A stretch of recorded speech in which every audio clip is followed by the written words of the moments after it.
चाहिए, जबकि पूजा कपिल का टिकट कल रात की सीसी में फाइनल था। दूसरी बड़ी बात, फिर मंजू शर्मा एक महिला फैक्टर, एक इमोशनल, क्योंकि वो विडोर हैं। दूसरी बात है कि उनके पति कोरोना में डेथ हो गई थी, हार्डकोर वर्कर है ये समझ के, और ब्राह्मण है, तो ये रोचक होगा, यहाँ पर बेहद रोचक माना जाएगा जो हम चुनाव की टिकट की बात कर रहे थे कि कैसे कांग्रेस ने उतारा।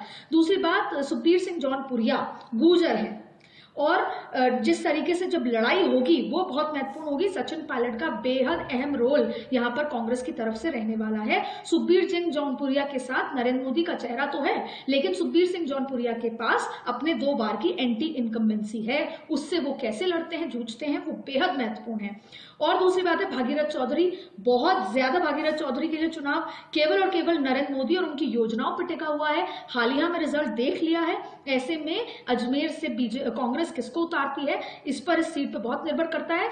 और अगर हम बीजेपी के ही जुड़े सूत्रों की बात करें तो वो काफी डिसअपॉइंटेड थे। हालांकि भागीरथ चौधरी पहले सांसद रह चुके हैं, लेकिन तमाम तरीके की बातें पार्टी के अंदर आ रही है कि ये सीट कहीं ना कहीं कमजोर कड़ी भाजपा को लग रही है। लेकिन नरेंद्र मोदी जब वहां पर लगातार चुनाव प्रचार करेंगे, नरेंद्र मोदी, और देखिए एक और लिस्ट बीच में आई है, मैं आपको अपडेट यहां पर करना चाहूंगी कि एक लिस्ट और भारतीय जनता पार्टी की आई है, उसमें लेजिस्लेटिव असेंबली के चुनाव हैं। आपको बता दें कि ये सिक्किम के लेजिस्लेटिव का है, लेकिन हम एक बार फिर वापस आते हैं, लेकिन इस बीच में ये महत्वपूर्ण बात है कि सिक्किम की भी लिस्ट यहां पर निकाली गई है। एक बार फिर लौटते हुए कि राजस्थान में क्या कुछ चल रहा है, तो सुखबीर सिंह जौनपुरिया की बात है, भागीरथ चौधरी की बात है, ये बहुत रोचक चुनाव है। ये देखना होगा कि कांग्रेस किसको उतारती है इसमें। और उससे बड़ी बात है कि फर्स्ट इंडिया ने पहले ही A to Z ये नाम बता दिए थे। अब देखिए महिमा विश्वेश्वर सिंह पत्नी है विश्वेश्वर जी की, पूरा का पूरा एक तो वैसे ही भारतीय जनता पार्टी की सीट है। राजसमंद से राजेंद्र राठौड़ का नाम होने के बावजूद अब उस बात का जिक्र कर लेते हैं जी।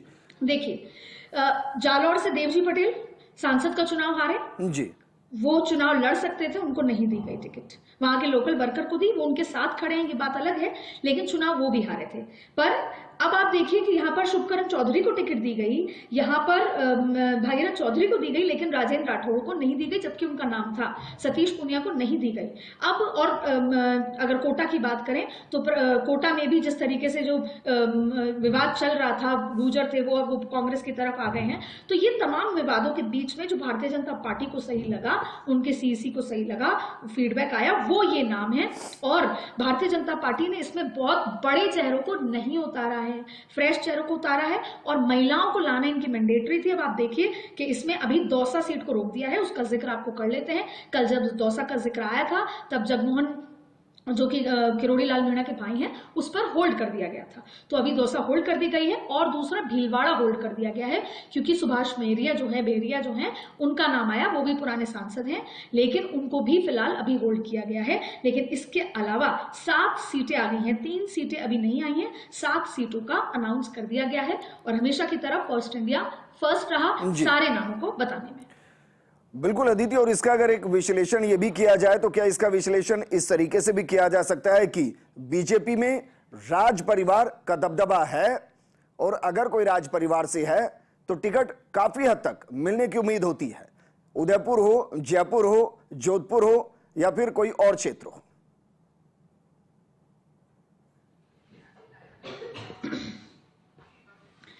बेहद महत्वपूर्ण बात, जब विधानसभा चुनाव थे तो बीजेपी राज परिवार के साथ चल रही थी आगे, जो अलग अलग इलाके के राज परिवारों के साथ, तो वहीं कांग्रेस जो है राजनीतिक परिवारों के साथ आगे चल रही थी।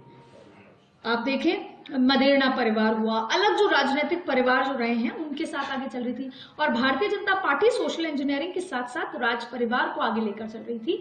और जैसे और ये भी जिक्र तब आया था, और विजेंद्र अगर आपको याद हो, और आपने मैंने इस बात का जिक्र किया था, क्योंकि उसी दिन विश्वेश्वर सिंह की ज्वाइनिंग दिया कुमारी ने करवाई थी, तो जाहिर तौर पे उसका इंपैक्ट रहता है। लेकिन राजसमंद में दरअसल भारतीय जनता पार्टी की अपनी सीट है, बहुत ज्यादा पता है कि वहां पर चुनाव जीता जाएगा। अच्छा ऐसा नहीं है, और भी महिलाओं के नाम आए थे, लेकिन दिया कुमारी चाहती थी कि महिमा विश्वेश्वर सिंह ही चुनाव लड़े, क्योंकि ज्वाइनिंग में भी दिया कुमारी का ही रोल था।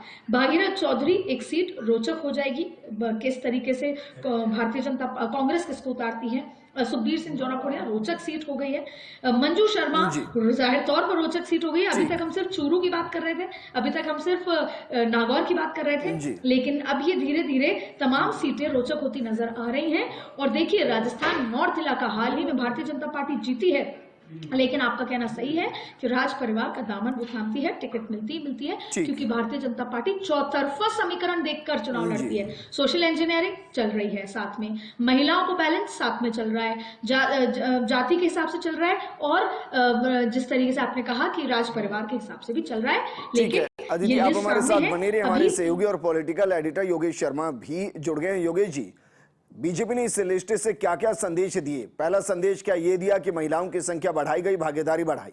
दूसरा संदेश, युवाओं को मौका दिया गया। तीसरा संदेश, अनुभव जिनके पास उनको मौका। और चौथा संदेश, अगर एक चुनाव कोई हार गया, इसका मतलब वो नहीं कि राजनेता बचा नहीं, तो उसको दोबारा मौका दिया गया।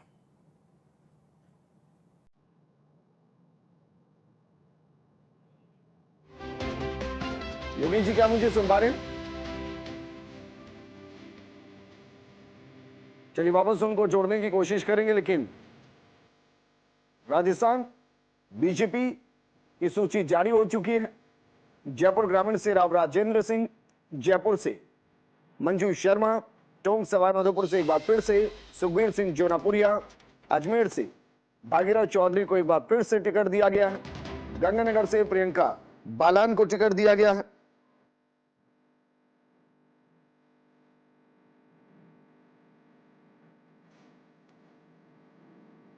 इस लिस्ट के साथ मुकाबला बेहद रोमांचक होता हुआ,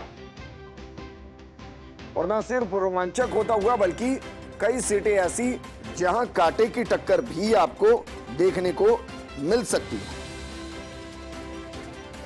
तो आज कांग्रेस ने 2 सीटों पर ऐलान किया है, उनमें से एक पर नाम को बदला गया है। मेरे सहयोगी ऐश्वर्य प्रधान जुड़ गए। ऐश्वर्य, डिकोड कीजिए लिस्ट में, क्योंकि एक जो हार गए थे उनको भी टिकट, जो जीत रहे लगातार उनको भी टिकट। इसमें महिलाओं की भागीदारी बढ़ाई गई है, राज परिवार पर भरोसा जताया गया है। कितने संदेश छिपे हैं इस लिस्ट में? देखिए, पूजा कपिल का नाम कट गया है। हमने कहा था कि सिंगल नाम गया था, मैं यहां पर बड़ी खबर दे रहा हूं, सिंगल नाम गया था मीटिंग में, और उस नाम को लेकर बीजेपी के एक दिग्गज ने उस नाम को आगे रखा, लेकिन बाद में बैठक के बाद में मंजू शर्मा का नाम उपयुक्त रखा गया। सुबह तक उधेड़बुन चलती रही और आला कमान के ऊपर फैसला छोड़ दिया गया और आखिरकार मंजू शर्मा पर विश्वास किया गया। दूसरी बड़ी खबर इस पूरी बात में यह है कि जो कोई क्राइटेरिया वाली बात होती है उसकी बजाय जिताऊ चेहरे पकड़े गए हैं।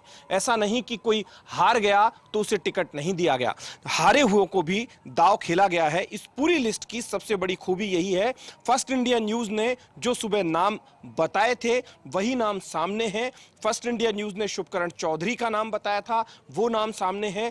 सुखबीर सिंह जौनापुरिया, भागीरथ चौधरी, महिमा विश्वेश्वर सिंह, इन सभी का नाम बताया था। प्रियंका बालन का नाम बताया था और कहा था कि दौसा और भीलवाड़ा अटकेगी। दौसा और भीलवाड़ा यहां पर दिखाई नहीं दे रही है और अब इंतजार इस बात का होगा कि दौसा में कांग्रेस क्या दाव खेलती है और उस दाव के आधार पर भारतीय जनता पार्टी कोई अपना दाव खेलेगी। यहां पर विजेंद्र, सबसे बड़ी खबर इस पूरी लिस्ट में यह है कि महिमा सिंह को लेकर हमने कहा था कि महिमा सिंह को मौका मिलेगा, लेकिन वापस से राजकुमारी जाटव का टिकट अटक गया है, उसी हाल में जैसे पूजा कपिल और राजकुमारी जाटव का नाम क्लियर हुआ था। लेकिन राजकुमारी जाटव, क्योंकि जाटव के सामने जाटव और राजकुमारी जाटव हिंडौन से करारी शिकस्त खा चुकी है, तो ऐसे में राजकुमारी जाटव का ऑप्शन अब ढूंढा जाएगा और राजकुमारी जाटव वाली जो सीट है यानी कि धौलपुर करौली सीट, उस पर किसी नाम को इस बार मौका दिया जाएगा। तो कुल मिलाकर कहा जाए तो ये जो लिस्ट है इसमें 7 नाम आए हैं, 8 नाम आने थे, 2 नाम अटके हुए थे, लेकिन हम सुबह कह रहे थे कि राजकुमारी जाटव पर जो दांव खेला गया वो समझ से परे था। यही कारण है कि राजकुमारी जाटव का नाम अभी होल्ड पर है, कोई दूसरे चेहरे को मौका दिया जाएगा। हो सकता है कि कोई दूसरी महिला आ जाए। इस पूरी लिस्ट की सबसे बड़ी खूबी यही है कि फर्स्ट इंडिया न्यूज ने जो नाम चलाए थे कमोवेश वही नाम है, सिर्फ एक नाम को लेकर, एक सीट को लेकर 2 नाम चल रहे थे। और इसकी कहानी मैं यहां पर विजेंद्र बताना चाहूंगा। विजेंद्र, यदि आप सुन पा रहे हैं तो मैं इसकी कहानी भी ये बताना चाहूंगा कि यहाँ पर ये कहानी बड़ी गहरी हुई थी कि दिग्गजों की को लेकर चर्चा हुई थी। दिग्गजों ने आपस में चर्चा की थी कि आखिरकार इस सीट पर किसे मौका दिया जाए। तो यहां पर मंजू शर्मा जयपुर की लोकल है, वहां पर लॉजिक दिया गया कि पूजा कपिल रहने वाली धौलपुर की, अलवर में घर, जयपुर में कैसे टिकट। तो मंजू शर्मा मूलतः जयपुर की, भंवरलाल शर्मा जो भारतीय जनता पार्टी के अध्यक्ष रहे, उनकी पुत्री मंजू शर्मा जो कि जयपुर शहर की चार दीवारी में रहती हैं। हालांकि उनके भाई मनोज शर्मा ने भी कई बार टिकट मांगे हैं, उन्हें नहीं मिले।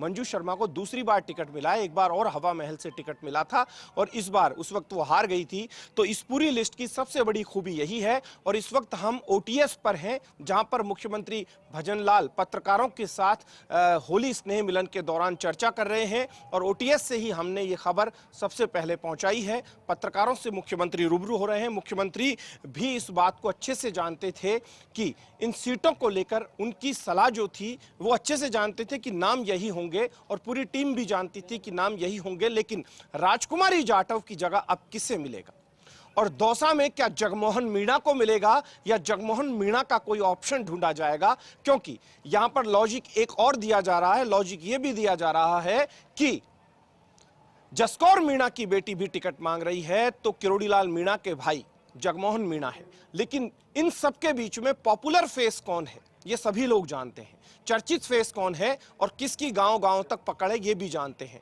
लेकिन इन दोनों के बीच में क्या जगमोहन मीणा को मौका मिलेगा? क्योंकि मेरे ख्याल से जगमोहन मीणा का सिंगल नाम था, सिंगल नाम के बाद उसे होल्ड पर किया गया है। आखिरकार होल्ड पर क्यों रखा गया है, ये एक चर्चा का विषय है।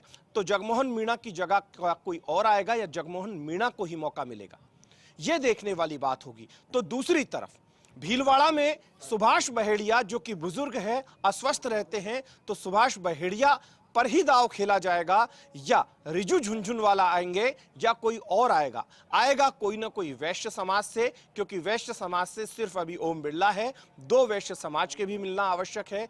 तो आखिरकार किससे मिलेगा? तो ये इस वक्त की सबसे बड़ी खबर। और मैं एक एक का नाम बताऊं तो शुभकरण चौधरी चुनाव हार गए थे उदयपुर वाटी से, लेकिन ओला परिवार के सामने शुभकरण चौधरी को मुफीद समझा भारतीय जनता पार्टी ने विजेंद्र ओला के सामने। हालांकि मुकाबला रोचक होगा, झुंझुनू का मैं बता देता हूं, मुकाबला रोचक होगा। तो दूसरी तरफ इस पूरी लिस्ट में जो रोचक मुकाबले हैं, जयपुर में अब टिकट बदला गया है, तो जयपुर के मुकाबले भी बड़े रोचक से दिखाई दे सकते हैं, क्योंकि कांग्रेस में अब टिकट बदल दिया गया है और जो इंतजार था कि आखिरकार किसे टिकट कांग्रेस दे देगी, तो अब सामने है कांग्रेस का नाम तो प्रताप सिंह खाचरियावास। लेकिन इन सबके बीच में सबसे बड़ी बात अब यही देखनी होगी कि पूरे चुनाव में पूर्वी राजस्थान किस तरफ जाता है। भागीरथ चौधरी और सुखवीर सिंह जौनापुरिया, भागीरथ चौधरी जो किशनगढ़ में हार गए थे, तो क्या कांग्रेस से किस तरीके से वो मुकाबला करेंगे, देखने वाली बात होगी। तो सुखवीर सिंह जौनापुरिया वाली सीट पर सुनीता बैसला, सौम्या गुर्जर और डॉक्टर अलका सिंह गुर्जर, तीन महिलाओं के नाम थे। जौनापुरिया पर विश्वास किया गया है, तो आखिरकार क्या होगा देखने वाली बात होगी। बहरहाल रामचरण बोहरा किस विश्वास के साथ थे, तो वहीं अरुण चतुर्वेदी एक विश्वास के साथ थे, रामलाल शर्मा विश्वास के साथ थे। तीन लीडर थे, ये भी लाइन में थे, इन्हें लग रहा था हमें टिकट मिलेगा, इन्हें नहीं मिला। राजेंद्र राठौड़ के समर्थक जानते थे कि शायद राजसमंद से मिले, नहीं मिला। सतीश पूनिया के समर्थक जानते थे कि शायद अजमेर से मिले, नहीं मिला। तो इन दिग्गजों को टिकट नहीं मिले हैं, पार्टी ने अपने लिहाज से टिकट दे दिए हैं। अब रिजल्ट जो आएंगे वो सामने आएंगे, लेकिन बीजेपी आश्वस्त है कि 25 की 25 सीटें बीजेपी जीतेगी। योगेश शर्मा मेरे साथ जुड़ रहे हैं, पॉलिटिकल एडिटर, उनसे मैं बातचीत कर लेता हूं कि योगेश शर्मा इन नामों को लेकर क्या कहेंगे। योगेश, नाम वही है जो सामने है, अभी अदिति ने सारे नाम सामने दिए हैं। सबसे पहले फर्स्ट इंडिया न्यूज़ पर सुबह हमने नाम लगातार सामने ला दिए थे। एक नाम को लेकर संशय था और वो नाम सिंगल नाम था, लेकिन बाद में उस नाम को रोक दिया गया और लॉजिक दिया गया कि क्यों रोका जाए। पूजा कपिल का नाम रोका गया, उसमें लॉजिक भी दिया गया। बहरहाल दौसा अटक गया है, भीलवाड़ा अटक गया है, तो फैक्टर अब किस तरीके से काम करेगा? नहीं लग रहा कि अब 25 सीटों में कुछ सीटें बड़ी रोचक सी बन चली है। देखिए, पूरी तरह चुनाव अब अलग मोड़ पर है और काफ़ी तस्वीर साफ हो चुकी है। और ख़ासतौर से जयपुर में जो तस्वीर बनी है प्रताप सिंह खाचरियावास अनायास उनको टिकट दिया गया, सुनील शर्मा का टिकट काटकर। मुझे लगता है कि प्रताप सिंह खाचरियावास ज़्यादा मजबूत उम्मीदवार जयपुर में साबित हो सकते हैं। उसका कारण है, जयपुर से वो लोकसभा का चुनाव लड़ चुके, जयपुर से वो विधायक रह चुके सिविल लाइन से, और एक कहा जा सकता है कि चर्चित नेता और जमीन से जुड़े हुए नेता की उनकी छवि रही है। तो कहा जा सकता है खाचरियावास अपने आप में एक बड़ा चेहरा है कांग्रेस पार्टी का, तो वो एक मजबूत चुनौती देने की स्थिति में होंगे। मंजू शर्मा भारतीय जनता पार्टी के पूर्व प्रदेश अध्यक्ष भंवरलाल शर्मा की बेटी, वो भंवरलाल शर्मा जो अपने जीवन में कभी चुनाव नहीं हारे, और लोकसभा चुनाव वो पहली बार लड़ रही है। मंजू शर्मा पहले एक बार विधानसभा का चुनाव लड़ चुकी हवा महल से, और उसमें उन्हें कम मतों से वो बृजकिशोर शर्मा के सामने चुनाव हारी थी। लेकिन ये कहा जा सकता है कि तस्वीर इसलिए साफ है क्योंकि यहाँ पर अब ब्राह्मण वर्सेस जो ब्राह्मण की जंग थी वो तो नहीं हो रही। अभी मुरारी मीणा के सामने क्या जगमोहन मीणा अब आएंगे, या जगमोहन मीणा के आने से ही रोचक मुकाबला होगा, या अर्चना मीणा या किसी और पर बहुत सारे नाम चल रहे हैं, दाव खेला जाएगा? देखिए, मुझे लगता है कि काफ़ी कुछ वहाँ के बारे में भी सोच रखा है, लेकिन जो सीरियस नाम है वो जसकौर मीणा की बेटी का नाम वहाँ पर मोटे तौर पर जो कहा जा सकता है गंभीरता के साथ चर्चाओं में था। जगमोहन मीणा का नाम चर्चाओं में था। अब किसे टिकट मिलेगा ये अलग बात है, लेकिन रामकिशोर मीणा और इसके साथ ही वीरेंद्र मीणा का नाम भी चर्चाओं में था। लेकिन दौसा का चुनाव बड़ा रोचक है क्योंकि मुरारीलाल मीणा एक सशक्त उम्मीदवार है। अगर वो दौसा की, मैं पहले ये था कि मुरारीलाल मीणा खुद चुनाव नहीं लड़ना चाहते थे, अब वो जब चुनावी समर में उतर गए, उनका नाम अनाउंस हो चुका है, तो मुरारीलाल मीणा 3 विधानसभाओं को सीधे तौर पर प्रभावित करता है। पहला जहाँ से वो विधायक हैं दौसा से, दूसरी विधानसभा बांदीकुई जहाँ से वो विधायक रह चुके हैं, और तीसरा महुआ विधानसभा। और चौथा जो फैक्टर मुरारीलाल मीणा के पक्ष में है वो ये है कि परंपरागत रूप से जो मीणा वोट बैंक है वो कांग्रेस के साथ जाता हुआ नज़र आता रहा दौसा के अंदर, और अगर पायलट का सपोर्ट रहा और पायलट का पूरी तरह साथ रहा तो जो मीणा गुजर कॉम्बिनेशन है ये बीजेपी को वहाँ परेशान करने की स्थिति में होगा दौसा लोकसभा के। नहीं लगता कि सचिन पायलट और मुरारीलाल मीणा सभी को सामने है, सभी के सामने, जैसे जयपुर ग्रामीण में चौपड़ा है और सचिन पायलट हैं, सचिन पायलट के करीबी माने जाते हैं, तो एक तरफ अपनी कास्ट और दूसरी तरफ गुर्जर समाज एक बड़ा समाज। आज मुख्यमंत्री से भी गुर्जर समाज के कई नेताओं ने मुलाकात की जो भाजपा के हैं, क्योंकि भाजपा भी कोशिश करेगी पूरे गुर्जर समाज को साधने की। और सचिन पायलट क्योंकि दूसरे राज्यों की उनके पास जिम्मेदारी है, किस तरीके से रोचक होने वाला है चुनाव? गुर्जर क्या मुरारी के साथ आएंगे अच्छे से? देखिए, अभी दौसा का पिक्चर अभी साफ होगी, काफ़ी कुछ बीजेपी का कैंडिडेट सामने आएगा, और कितना सचिन पायलट के कहने से दौसा की गुर्जर कम्युनिटी साथ जुड़ती है वहाँ पर मुरारीलाल मीणा के साथ। और मुरारीलाल मीणा की खुद की भी पकड़ है, लेकिन विधानसभा चुनाव के वक्त की स्थितियाँ अलग थी और अभी मौजूदा स्थितियाँ दौसा की अलग है। और लेकिन फिर भी मैं कह सकता हूँ कि करौली धौलपुर, दौसा लोकसभा, टोंक सवाई माधोपुर, और देखिए योगेश, बड़ी खबर है कि राजकुमारी जाटव का टिकट अटक गया है। राजकुमारी जाटव का टिकट फाइनल लगभग हो चुका था, लेकिन सभी लोग बाद में किंग कर्तव्य विमूढ़ हुए कि भाई ये नाम कैसे हुआ। उस नाम को लेकर चर्चाएं हुई और आखिरकार होल्ड पर रख दिया गया, क्योंकि वहां नाम राजकुमारी जाटव का पहले सीरियस नहीं था। अचानक से राजकुमारी जाटव का नाम कल की बैठक में फाइनल सा ही हो जाता है लगभग, और अटक गया। मुझे क्योंकि ये लगता है शिवानी दायमा का नाम चर्चाओं में था, राजकुमारी जाटव का, और जब अब झुंझुनू में फीमेल फेस नहीं दिया है, जयपुर में दे दिया। बहुत बड़ी बात है रामचंद्र बोरा का टिकट कटना, जो सर्वाधिक मतों से जीत का रिकॉर्ड बना चुके थे लोकसभा चुनाव में, उनका टिकट कट गया, बड़ी बात है। और आप देखिए भीलवाड़ा से भी टिकट अटका हुआ है, जो बीजेपी का गढ़ कहा जाता है भीलवाड़ा, वहाँ भी टिकट अभी अटका हुआ है। भीलवाड़ा के अंदर कांग्रेस का टिकट भी अटका हुआ है। तो एक तरह से भीलवाड़ा राजसमंद के टिकट कांग्रेस पार्टी में अटके हुए हैं, तो वही भारतीय जनता पार्टी को भी सोच रहा है किस तरह से इस चुनाव के अंदर वो 2 सीटों पर किन चेहरों को लेकर आती है। लेकिन ये ज़रूर है ऐश्वर्य कि वहाँ पर निहालचंद मेघवाल का टिकट कटा, जिसकी संभावना पहले से अपन जान रहे थे। निहालचंद मेघवाल रामचरण बोहरा किस कैंप में थे? निहालचंद मेघवाल और रामचरण बोहरा दोनों ही वसुंधरा राजे कैंप के माने जाते रहे, लेकिन सुखबीर जौनापुरिया का भी दूसरी तरफ टिकट हुआ है, वो भी माने जाते। सुखबीर जौनापुरिया ने इस कैंप को शायद छोड़ दिया था। आपको बता दूं, मंजू शर्मा भी कमोबेश जयपुर में वसुंधरा राजे कैंप के ज़्यादा नज़दीक रही, मंजू शर्मा भी ज़्यादा नज़दीक रही, और मंजू शर्मा का टिकट संघ की पसंद भी हो सकता है, और विचार परिवार के लिहाज से भी वो टिकट बहुत महत्वपूर्ण है। और यहाँ पर हवा महल या परकोटे को टारगेट करते हुए भारतीय जनता पार्टी ने मंजू शर्मा को उतारा है। सरल और सहज जो उनका व्यक्तित्व है वो उनकी सबसे बड़ी ताकत रही है। महिला मोर्चा की भी वो अध्यक्ष रह चुकी है। तो ये कहा जा सकता है अपने आप में जो टिकट वितरण का जो पूरा है, इसमें राजनीतिक भाग्य बड़ा इंपॉर्टेंट होता है। आप नागौर की बात करें, नागौर में हरीश चौधरी, दिव्या मदोरणा, खुद प्रदेश कांग्रेस अध्यक्ष गोविंद सिंह डोटासरा और भी कई बड़े नाम थे जो चाहते थे कि कांग्रेस के व्यक्ति को टिकट दिया जाए, लेकिन वह हनुमान बेनीवाल को टिकट दिया गया। अब ज्योति मिर्धा हनुमान बेनीवाल का जो परंपरागत मुकाबला है वो आपको नागौर की धरती पर देखने को मिलेगा। लेकिन मेरा ये कहने का मतलब है, चाहे चूरू का लोकसभा सीट हो, चाहे सीकर हो, चाहे झुंझुनू हो, ठीक है, चाहे आप आपकी हमारे